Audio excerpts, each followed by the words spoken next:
అనకాపల్లి జిల్లా నర్సీపట్నానికి చెందిన గవిరెడ్డి రమ అనే సాధారణ గృహిణి ఎంతో ప్రతిష్టాత్మకమైన అనకాపల్లి లోక్సభ స్థానానికి ఎంపీ పదవిగా పోటీ చేసేందుకు నామినేషన్ దాఖలు చేసి వార్తల్లో వ్యక్తిగా నిలిచారు.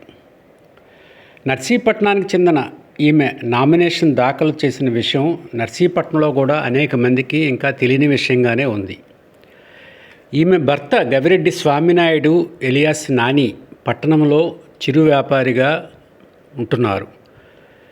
మార్కెట్లో కారం మిల్లు నడుపుకుంటూ జీవనం పొందే ఈయన రాజకీయంగా ఎదగాలన్న కోరిక బలంగా ఉంది. తెలుగుదేశం పార్టీలో అనేక సంవత్సరాలుగా క్రియాశీలక సభ్యుడిగా కొనసాగుతున్న స్వామినాయుడు అనేక పర్యాయాలు తనకు అనకాపల్లి ఎంపీగా పోటీ చేసే అవకాశం కల్పించమంటూ పార్టీ అధినేత చంద్రబాబు నాయుడిని కలిసి కోరారు. అయితే అనేక కారణాలు, ఇతర పరిస్థితుల కారణంగా ఆయనకి ఎంపీగా పోటీ చేసే అవకాశం దక్కలేదు.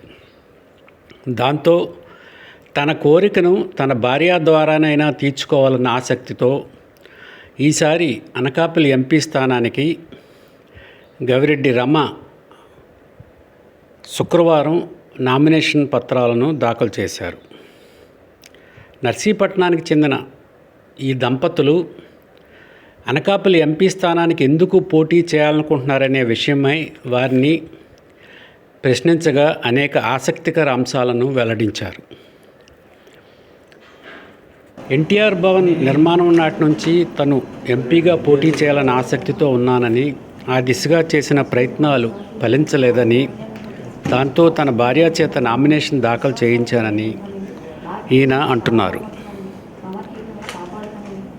వీరిద్దరి మాటల్లో వారి రాజకీయాల పట్ల వారికి ఉన్న ఆసక్తి, అభిమానం, ఆతృత అన్నీ కనిపిస్తున్నాయి. మీరు ఒకసారి వినండి.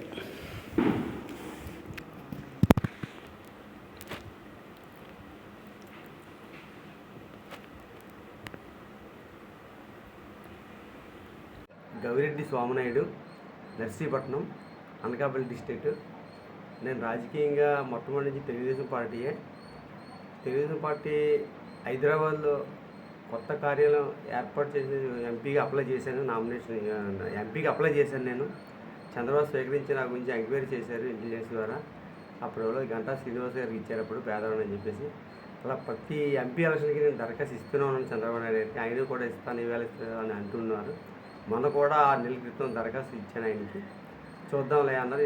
ఈ లోపు నేను వచ్చాను. ఇవ్వలేదన్న కారణంగా నేను మనసాదించేది నా భార్య చేత నేను అనకాపల్లి ఎంపీకి ఇండిపెండెంట్గా నామినేట్ వేయించాను. నా రాజకీయంగా కొద్దిగా ఇబ్బందులు అవుతున్నాయి కారణంగా. నెక్స్ట్ నన్ను ఇలా ఎంపీకి అప్లై చేసిన టౌన్లో నాకు అయ్యన్న పాత్రి గారు ఎప్పుడు ఏ కార్యక్రమం కూడా పిలలేదు నన్ను. కారణం నేను ఎంపీకి చంద్రబాబు కలుస్తున్నాననే కారణంతో ఆయన నన్ను దూరం పెట్టారు. ఆ కారణంగా నేను అనకాపల్లి ఎంపీకి మా మిస్సెస్ని ప్రపోజ్ చేయవలసి వచ్చింది. కారణం అది. మా మిస్సెస్ పేరు రమ, గవిరెడ్డి రమ. చంద్రబాబు నాయుడిని ఎన్నిసార్లు కలిశారు? ఎప్పుడెప్పుడు అడిగారు టికెట్లు? ప్రతి ఎంపీ ఎలక్షన్కి కలిసేవాడిని. అంటే ఏ సంవత్సరాలు? ఎన్టీఆర్ భవనం స్టార్టింగ్లో కలిశాను. ఓపెనింగ్ రోజు వెళ్ళాను. సంవత్సరం 96 ఐడియా లేదు, గుర్తులేదు. తర్వాత కలిసినప్పుడల్లా చక్కగా మాట్లాడేవారు. మాట్లాడి ఇస్తాను, కంపల్సరీ నీకు ఇస్తాను, అయ్యన్న పాత్రుడు మంచి కొద్దిగా కోపపడు, ఆయన ఇబ్బంది పడుతుందండి నీ పేరు చెప్తుంటే అని కూడా అన్నారండి. కానీ ఒకసారి మళ్ళీ నేను రాజ్యసభ కూడా అప్లై చేశానండి. ఒకసారి పట్టుకెళ్ళి ఇచ్చానండి. 2010లో రాజ్యసభ అప్లై చేస్తే మన గవర్నమెంట్ లేదు, గవర్నమెంట్ పోషించే వాళ్ళు సుజనా చౌదరి పోషిస్తున్నాడు, ఆయనకి ఇవ్వక తప్పలేదు, లేడీకి పాలిస్తున్నాను అని చెప్పుకొచ్చారండి ఆయన. అప్పుడు కూడా అయ్యన్న పాత్రి గారి దగ్గర నువ్వు కష్టపడి దగ్గర ఆయన ఒప్పుకోవట్లేదు అన్న టైప్ మాట్లాడండి. మొన్న కూడా దరఖాస్తు ఇచ్చారు 6 నెలల క్రితం ఎంపీ కావాలని. ఇస్తే మాట్లాడదాం అన్న టైంకి ఆయనకి వెంటనే అప్పుడే తెలిపారు. తెలుగుదేశం పార్టీ సభ్యత్వం ఉందండి, క్రియాశీలక సభ్యత్వం ఉందండి. ఎప్పుడు తీసుకున్నారు? మొట్టమొదటి నుంచి ఉందండి. అంటే 82 నుంచా? 96 నుంచి ఉందండి. 96 నుంచి ఉన్నాయండి. మా అయ్యన్న పాత్రి గారు దానికి కూడా నాకు క్రియాశీలక సభ్యత్వం ఇవ్వడానికి కూడా ఫీల్ అయ్యేవాడు. నర్సీపట్నం అయితే చెట్టుపల్లిని ఇచ్చేవారండి, అడ్రస్ మార్చేవారు. ఆ. మొన్న అయితే ఇవ్వలేదండి. ఎందుకు ఇవ్వలేదని మా వార్డు కౌన్సిలర్ని అడిగితే ఆ పక్క ఆయన మీకు ఇవ్వద్దన్నారు, అధిష్టానం అన్నారు. ఏ బాబ్జీ గారు ఎందుకు ఇవ్వరంటే నాని అలాగే అనుకో, ఇది ఆల్రెడీ నేను ఎందుకు ఇస్తాను, నేను తీసుకోగలను, నేను చంద్రబాబుకి వెళ్ళి తీసుకోగలను, నాకు అభ్యంతరం లేదు, అది అంత ఆయనకే వదిలేద్దామని వస్తాయి అంతే. మళ్ళీ కలిసి చంద్రబాబు నాయుడు కానీ ఇలాంటి కంప్లైంట్ చెప్పండి ఆయనకి ఎప్పుడు. అంటే ఈ ఎంపీ స్థానానికి పోటీ చేయాలన్న కోరిక ఉండడానికి కారణం నాకు మొట్టమొదటి నుంచి ఆ కోరిక ఉందండి, ఎంపీ చేయాలని. ఎంపీ చేయాలి. నాకు 26 సంవత్సరాలు దాటిన దగ్గర నుంచి అదే కోరిక మీద నేను చంద్రబాబు గారితో డిస్కస్ చేయాలి. అంటే ఎంపీ చేయని ఎమ్మెల్యే కానీ చేయాలంటే ఎమ్మెల్యే మీద లేదండి నాకు, ఓన్లీ ఎంపీ. ఓన్లీ ఎంపీ కానీ అంటే ఎంపీ చేయాలంటే దానికి కొంత ఆర్థిక స్తోమత ఉండాలి, రాజకీయ పలుకుబడి ఉండాలి. చంద్రబాబు నాయుడు గారు ఆర్థిక స్తోమత లేకపోయినా సామాజిక న్యాయం చేకూరుస్తాను, పేదవారిని ఎంపీ సీట్ ఇస్తాను ప్రకటించారండి. అప్పుడు ఇప్పుడు ఎన్టీఆర్ భవన్ ఓపెన్ చేసినప్పుడు ప్రకటించారండి. ఆ ఉద్దేశంతో నేను హైదరాబాద్ వెళ్ళి దరఖాస్తు ఇచ్చానండి. అప్పుడు నాది గంటా శ్రీనివాస అయితే ఎంక్వైరీకి వచ్చిందండి. ఆయన అతి ధనవంతుడు, అతి పేదవాడు అని చెప్పేసి మా ఇంటి ఇంటెలిజెన్సీ ఎస్పీ గారు అంతా వచ్చారు, ఇంటికి అందరూ వచ్చి అడిగారు. పేదవాడిని పెట్టి నాకు అప్పుడు ఉండడానికి కూడా ఇల్లు లేదండి నాకు. ఓన్లీ నేను ఆయన అన్న మాట మీద పెట్టానండి. ఆ దరఖాస్తులు కూడా నేను ధనవంతుని పెట్టలేదు, నాకు ఏమీ లేదని చెప్పి పెట్టానండి. నర్సీపట్నంలో మీరు ఏం చేస్తుంటారు? నర్సీపట్నంలో రాజకీయంగా తిరుగుతుంటానండి. ఇంకా వ్యాపారం చిన్న ఫ్లోర్ మీద ఉందండి అంతే. ఫస్ట్లో ఈ కాంట్రాక్ట్ చేసేవాడండి. రాజకీయంగా నాకు ఇబ్బందులు వస్తాయని కాంట్రాక్ట్ క్లాస్ 3 కాంట్రాక్ట్ అండి. రాజకీయంగా ఇబ్బందులు వస్తున్నాయి, బిల్లు కూడా ఇబ్బంది వస్తుంది, నేను ఆఫ్ చేశాను. ఆఫ్ చేసి చిన్న ఫ్లోర్ మిల్ షాప్ నడుచుకున్నాను. అంటే ఒక్క తెలుగుదేశం పార్టీకి ప్రయత్నించడానికి కారణం అభిమానం, తెలుగుదేశం పార్టీ మీద, రామారావు గారి అభిమానం మీద, అలా చంద్రబాబు అభిమానం అంతే అండి. ఎన్టీ రామారావు ఎప్పుడైనా కలిసారా? చాలాసార్లు కలిసాను. వెళ్ళేటప్పుడు అంటే రాజకీయంగా నాకు అందరూ తెలుసండి, బూరిపాల బాబు తెలుసు, ముత్యాల బాబు గారు తెలుసు, అందరూ ఆ పరిచయంతో నాకు రాజకీయంగా కొద్దిగా అలవాటైంది. అంటే ప్రస్తుత రాజకీయ పరిస్థితుల్లో ఒక ఎమ్మెల్యే గెలవాలన్నా, ఎంపీ గెలవాలన్నా కొన్ని వందల కోట్లు ఖర్చు అవుతుంది. నేను దాని గురించి సుప్రీంకోర్టులో 2019లో కేసు కూడా వేసానండి.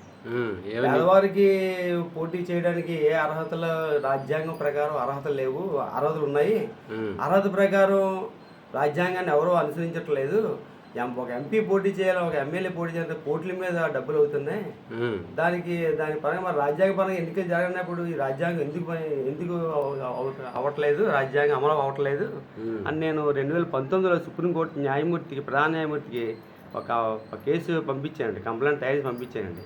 ఆయన రిటర్న్ కంప్లైంట్ మీరు ఏవైనా సాక్ష్యాలు చూపించండి, కేసు బుక్ చేస్తాను అన్నారండి. రిప్లై వచ్చిందండి? రిప్లై వచ్చిందండి. రిప్లై వచ్చింది. మరి ఏమని? నా సాక్ష్యాలు లేవండి, కోర్టులకు వచ్చిపోయినప్పుడు సాక్ష్యాలు దొరకవు కదండి, ఆ వేసండి. అంటే ఇప్పుడు మరి మీరు మానేసి నువ్వు బాగా కష్టపడాలా చంద్రబాబు నాయుడు అన్నారండి 2014లో.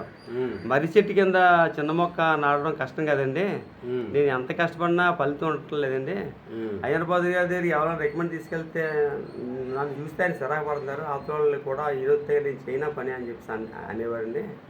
మరి నేను నా రాజకీయ చూపించాలని నేను అప్పట్లో జడ్పీటీసీ మా కజిన్ పెట్టానండి, ఇన్నాళ్ళు కాంగ్రెస్ తరఫుని.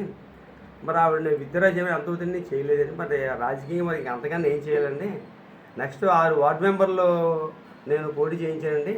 6 వార్డు మెంబర్లు కూడా తెలుగుదేశం పార్టీ గురించి నేను విత్డ్రా అయిపోయానండి. ఇంకా అంతకన్నా నేను చేయవలసిన ఏం లేవండి. మీ దగ్గర నేను పార్టీ గురించి కష్టపడి నేను ఎక్కువ ప్రచారం చేస్తానండి, పార్టీ గురించి కూడా అని చెప్పేసి చెప్పుకొచ్చాను ఆయనతో. అన్ని ఏం చెప్పినా చంద్రబాబు గారు చక్కగా అంటారండి, కొద్దిగా చాలా వినయంగా అంటారండి, అందుకే ఆయన అంటే అభిమానం అండి. ఎప్పుడెల్లా చక్క పొదుపు చేసి మాట్లాడతారు. మరి మరి మీరు పోటీ చేయకుండా మీ భార్య చేత పోటీ చేయించడానికి కారణం ఆయన మీద అభిమానం కొద్దిగా నా భార్య పోటీ చేసి ఆయన తెలియజేయాలని ఉద్దేశంతో నేను చేశానండి, నా భార్య పోటీ చేయించానండి. మరి ప్రచారం అది చేస్తారా? చేయాలనుకుంటున్నానండి, గుర్తు రావాలి కదండి. ఎంత ఖర్చు అవుద్ది అనుకుంటున్నారు ఎంపీ ఎలక్షన్కి? నాదే ఉన్న మట్టి ఖర్చు పెడతానండి అంతేండి, అంతేగాని వేల కోట్లే ఖర్చు పెట్టలేండి. అది నా పేరు గౌరెడ్డి రమ, మాది నర్సీపట్నం. మరి ఈరోజు నేను నా భర్త కోరిక మేరకు ఎంపీగా నామినేషన్ వేయడం జరిగింది. నాకు రాజకీయం మీద కొంచెం అవగాహన ఉంది, నాకు ఇంట్రెస్ట్ ఉంది. నేను అంత ప్రజల మధ్యన ఇంకా రాజకీయంగా ప్రజలకు సేవ చేయాలనే ఉద్దేశంతో మా వారి కోరిక మేరకు నేను అంగీకరించి నామినేషన్ ఇచ్చాను. నేను డిగ్రీ డిస్కంటిన్యూ చేశాను, చదువుకున్నాను. మా పాప జంషెడ్పూర్ బీటెక్ ఫస్ట్ ఇయర్ చేస్తుంది. ఎన్ఐటి చేస్తున్నాను. అంటే మీరు నామినేషన్ వేయడం మీద మీ అభిప్రాయం అంటే యాక్చువల్గా మీ భర్త గారికి రాజకీయాల మీద ఇంట్రెస్ట్ ఉంది, ఎంపీ పదవి చేయాలని అందన్నారు. మరి ఆయన మానేసి మీ చేత వేయించారు. ఏమంటారు మీరు? ఎప్పుడు చెప్పారు మీకు నామినేషన్ వేయాలని? ఒక 2 days బ్యాక్ చెప్పారండి. నాకు 2 days బ్యాక్ చెప్పారండి ఆయన. మరి ఆయనకి రాజకీయంగా చాలా ఇంట్రెస్ట్, ఈ పదంగా చాలా కాలంగా ఆయన ప్రయత్నం చేస్తున్నారు. ఇంకా కానీ ఇంతవరకు ఏం జరగలేదు. మరి ఆయన నా పేరు వెయ్యాలని ఆయన అనుకున్నారు. ఇంకా ఆయన ఇంట్రెస్ట్ నేను కాదనక అంగీకరించానండి. అనకాపల్లి పార్లమెంట్ స్థానం చాలా ప్రాముఖ్యమైనది. ఇంకోటి ప్రధాన పార్టీలు కూడా క్యాండిడేట్లు డిసైడ్ చేయడానికి చాలా తర్జన భర్జనలు పడుతున్నారు. ఇంకాని మారచ్చు కూడా ఇంకాని క్యాండిడేట్లు. అటువంటి పరిస్థితులు ఆ స్థానానికి మీరు ఎంపీగా పోటీ చేశారు ఒక మహిళగా. ఎలా ఫీల్ అవుతున్నారు? హ్యాపీగానే ఫీల్ అవుతుందండి. ప్రచారంకి వెళ్తారా? ప్రచారం చేస్తామండి మాకు తగినంతలో. ప్రజలు మీకు ఎంపీగా అవకాశం ఇస్తే ఏం చేస్తారు నియోజకవర్గానికి? మొట్టమొదటిగా నర్సీపట్నం రైల్వే తేవాలనుకుంటున్నాను. ట్రైన్ రూట్ తేవాలండి. అది లేదు ఇక్కడ, అది తేవాలనుకుని మొట్టమొదటిగా. ఇంకా తర్వాత ఇంకా ప్రజలకి వాళ్ళకి కావాల్సినవి ఉంటాయి కదండి. వాళ్ళ కోరిక మేరకు ఏమడిగినా చేయాలని వాళ్ళ మధ్యలో ఉండి వాళ్ళ అవసరాల అర్థం అన్నీ తీర్చి వాళ్ళకి సహకారంగా ఉండాలని అనుకుంటున్నామండి. ఏదో పదవిని అధిష్ఠించాలనో పదవి మీద కోరికలు కోరిక కదండి, ప్రజలకు సేవ చేయాలనే ఉద్దేశంతోనే ఈరోజు ఇలాగా చేయడం జరిగిందండి. ఇప్పుడు నామినేషన్ ఉపసంహరించుకోమని ఒత్తిళ్ళు వస్తాయి. అటువంటి పరిస్థితుల్లో ఎలాగ ఉంటారు? మీకు రియాక్ట్ అవుతారు?